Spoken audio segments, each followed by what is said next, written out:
Saudações zoológicas! Eu sou Amanda, este é o Zoomundo e eu trouxe para vocês um vídeo sobre a análise das criaturas do filme Um Lugar Silencioso. Aproveitando que recentemente estreou a terceira parte deste filme, Um Lugar Silencioso, dia 1. Eu não assisti esse filme ainda, então este vídeo aqui não vai ser sobre a análise dos filmes de uma maneira geral, mas a gente vai conversar sobre o que se sabe dessas criaturas, desse filme tão incrível. Se você não conhece esse filme ainda, basicamente assim, ó, bem a grosso modo, é um filme onde a gente tem extraterrestres, basicamente, né, criaturas alienígenas que invadem o planeta Terra. Então é um filme apocalíptico.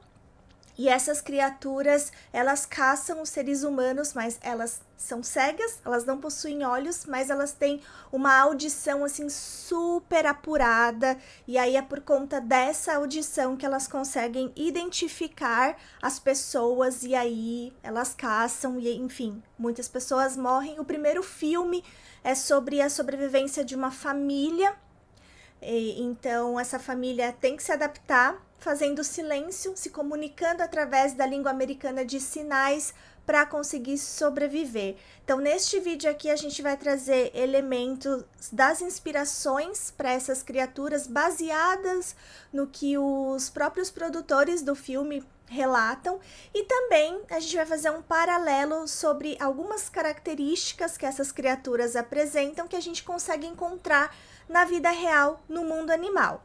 Então, bora lá começar. Então, basicamente, essas aqui são as criaturas do filme Um Lugar Silencioso, as criaturas alienígenas no filme.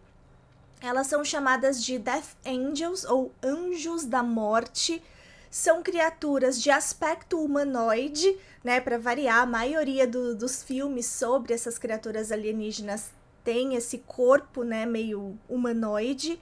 Os braços são extremamente longos e, na verdade, são 3 partes, né? É bem diferente mesmo. A pele é bem escura, muito resistente. Essas criaturas não têm olhos, têm uma audição extremamente desenvolvida, boca com dentes muito afiados e garras grandes que lhes confere a capacidade de escalar. Então, essas são as principais características que a gente percebe nessas criaturas. São características que também os produtores comentam, né? Eles quiseram dar exatamente esses traços, e também eles se inspiraram em alguns animais, principalmente em morcegos, por conta da questão da audição. Então, a gente vai destrinchar cada uma dessas características agora. Bom, em primeiro lugar, a postura e a locomoção dessas criaturas nos lembram muito a postura e locomoção de alguns primatas, principalmente os gorilas. Então, lembrando que nós, seres humanos, também somos primatas, né? Mas as nossas proporções dos membros são diferentes das proporções dos nossos parentes mais próximos. Então, os gorilas, também os chimpanzés, possuem os braços bem mais alongados do que as pernas. E uma coisa interessante é que esses animais, eles andam apoiados nos nós das mãos.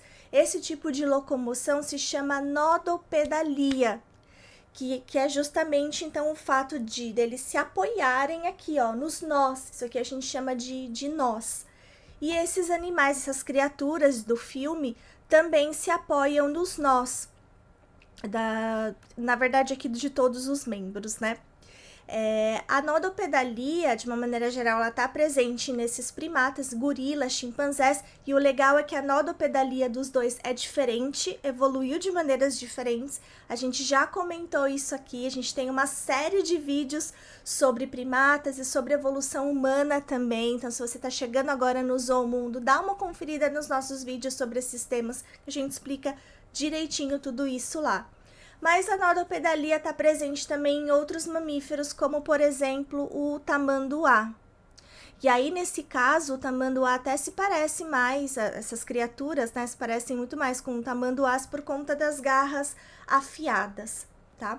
E uma coisa agora que está me passando pela cabeça é que esses braços extremamente alongados também lembram a postura daqueles pterossauros enormes que viveram no final do período Cretáceo, os Arsdarquídeos. A gente inclusive também tem vídeos só sobre eles, mas por exemplo, o Quetzalcoatlus, né, que era um dos maiores ou o maior dentre todos os pterossauros, ele tinha essa estrutura, né, que quando ele estava paradinho assim, pousado, lembra muito essas criaturas. Só que no caso dos pterossauros, eles não têm os ossos alongados, em si é um dedo que eles têm, que é bem alongado, né, o quarto dígito que sustenta a asa dele. Mas enfim, me fez lembrar disso agora. Falando agora das garras e da armadura, então essas criaturas têm realmente as garras muito alongadas e isso confere a eles a capacidade de escalar, né? Escalar qualquer tipo de coisa. E a gente sabe que na natureza, animais que têm garras grandes têm essa tendência de escalar árvores, por exemplo. Então aqui a gente tem um leopardo, né, escalando uma árvore. Os felinos, de uma maneira geral, têm essa capacidade, eles têm garras muito afiadas que dão essa aderência, né, garras alongadas, no caso dos felinos retráteis, mas que dão essa aderência. Você tem preguiça, né, os bichos preguiça têm as garras extremamente alongadas, porque são animais que realmente dependem de estar ali em cima das árvores, né, ficam a maior parte do tempo ali nas árvores, e esses bichos então também têm essa capacidade de escalar, porque tem esses braços alongados e essas garras também. Em relação à questão da pele resistente, os produtores não comentam nada de carapaça, por exemplo, né? O que eles comentam é que a pele em si, ela é muito resistente inclusive a armas, né? Então são animais criaturas, né, que dificilmente se machucam justamente porque tem essa proteção. Na cabeça, como dá para vocês verem nesse gif aqui, ele tem essas placas que se abrem, né? Mas eles não mencionam que isso seja um tipo de exoesqueleto ou carapaça. Mas comparando com animais, não tem como a gente não fazer esse paralelo. Então, existem muitos animais que têm carapaça, né? Os artrópodes têm esse exoesqueleto, então conforme eles vão crescendo, eles vão trocando também essa carapaça, né? O nome disso é ecdise. Mas essa carapaça é literalmente um exoesqueleto, ou seja, um esqueleto que fica para fora do corpo, revestindo e conferindo proteção para esses animais. Por isso que eu usei aqui a foto de alguns artrópodes, né? Então tem um escorpião aqui e alguns insetos. Mas uma das principais características é a ausência de olhos nessa criatura. E uma coisa interessante que os produtores comentam é que a ideia que eles tiveram para essas criaturas é de que elas vieram de um planeta sem luz. E aí por isso que elas têm essas características como a ausência de olhos e a própria pele escura também. E isso a gente pode traçar um paralelo fantástico com regiões aqui no planeta Terra onde a gente tem ausência de luz ou pouca luz, como por exemplo o mar profundo, as regiões profundas do oceano e também as regiões de caverna. Nas regiões de caverna, por exemplo, os animais que habitam essas regiões são chamados de troglóbios, né, que são animais que têm características para viver em ambiente com pouca ou nenhuma luz. Então a gente tem essa convergência, então animais que vivem, né, em ambas as regiões, caverna e mar profundo, vão ter características semelhantes. Uma das características é a redução de olhos ou a completa ausência de olhos. Então, no mar profundo, a gente vai ter, por exemplo, peixes como o famoso peixe-diabo, isso aqui é uma espécie bem interessante, que tem os olhos reduzidos, ainda enxerga, mas tem os olhos bem reduzidos, a visão ela é realmente menos importante ali nessa região. E você tem peixes que são completamente cegos, como essa espécie aqui, Ciadonus alphacrucis, inclusive puxando sardinha aqui para o meu lado. Essa é uma espécie que eu e colegas que descobrimos, né? O meu orientador, que é o Marcelo Mello, e eu fui a segunda autora desse trabalho, então uma espécie nova que a gente descobriu de mar profundo numa das expedições do projeto Deep Ocean, lá do Instituto Oceanográfico da USP. Então vejam que esse peixe aqui, né, que a gente descobriu, que a gente descreveu, que é o Ciadonus, ele tem ausência de pigmento, tem muito pouquinho pigmento, quase nada, e tem ausência de olhos. Aqui já é um bicho bem interessante, não é um peixe, mas assim, existem vários peixes de caverna também, mas essa aqui é uma salamandra de caverna, né, chamada de Proteus. Então, ela é completamente cega. Então, por isso que eu falei que a gente consegue fazer um paralelo perfeito, né, de regiões aqui no planeta Terra que tem pouca ou nenhuma luz, com essa ideia do filme de que essas criaturas vieram de um planeta sem luz. Então, a visão, ela não foi selecionada nesse planeta, assim como ela também não é selecionada em regiões profundas aqui do planeta Terra. Esses bichos, essas criaturas, eles também têm dentes grandes e afiados. E aqui, novamente, eu vou fazer um paralelo com os animais, os peixes, principalmente, do mar profundo. Então, a gente tem aqui uma outra espécie de peixe-diabo, essa que é bem conhecida, né? O peixe-diabo negro, Melanocetus johnstoni. E aqui a gente tem uma outra espécie, que não é peixe-diabo, esse aqui é o peixe-ogro. Mas a gente consegue ver que essa boca grande e esses dentes afiados são características bem comuns de peixes que habitam regiões profundas do oceano. Aqui são 2 exemplos apenas, mas muitas espécies de peixes de oceano profundo têm essa característica da boca grande e os dentes afiados, assim como essas criaturas do filme Um Lugar Silencioso. Bom, quando a gente olha para a dentição de um animal, a gente consegue inferir sobre os seus hábitos, né, os seus hábitos alimentares. Então, por exemplo, esses animais que têm esses dentes afiados, né, finos, geralmente estão associados a um hábito predador, né, se alimentam ali de carne de outros animais. Então, seria esperado que essas criaturas se alimentassem, né, também de animais. Só que no filme não deixa isso muito claro, se eles se alimentam das pessoas que eles estão matando ou não. Parece que nesse terceiro filme vai mostrar umas evidências de que eles realmente não se alimentam dos seres humanos, né? Então não justificaria esse hábito, esses dentes, né? Essa morfologia bem peculiar desses dentes.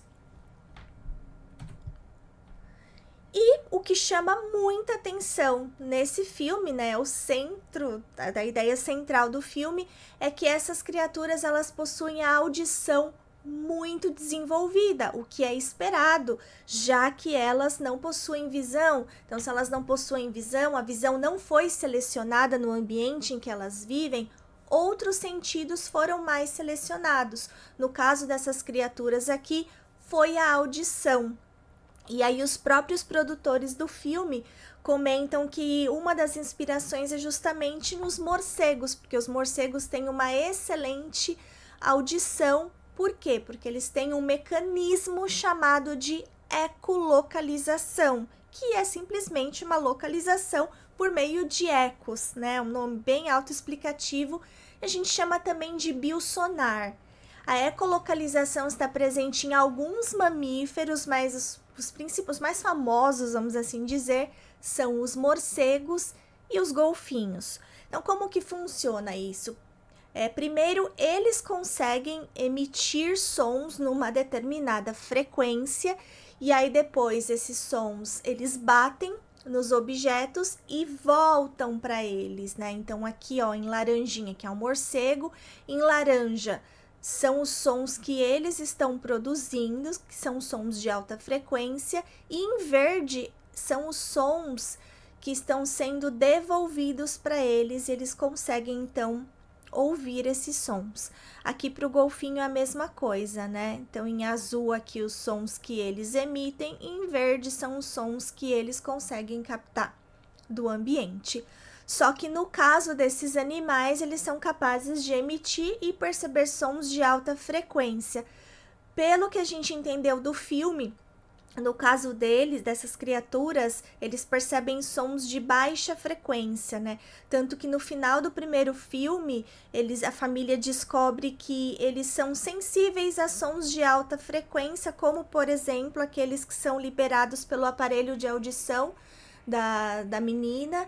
E aí, por conta disso, elas conseguem descobrir que essa é uma fraqueza deles e eles ficam totalmente atordoados e frágeis quando eles são expostos a esses sons de alta frequência, e aí abre caminho para você conseguir matar essas criaturas, né? Então esse é o grande plot do primeiro filme.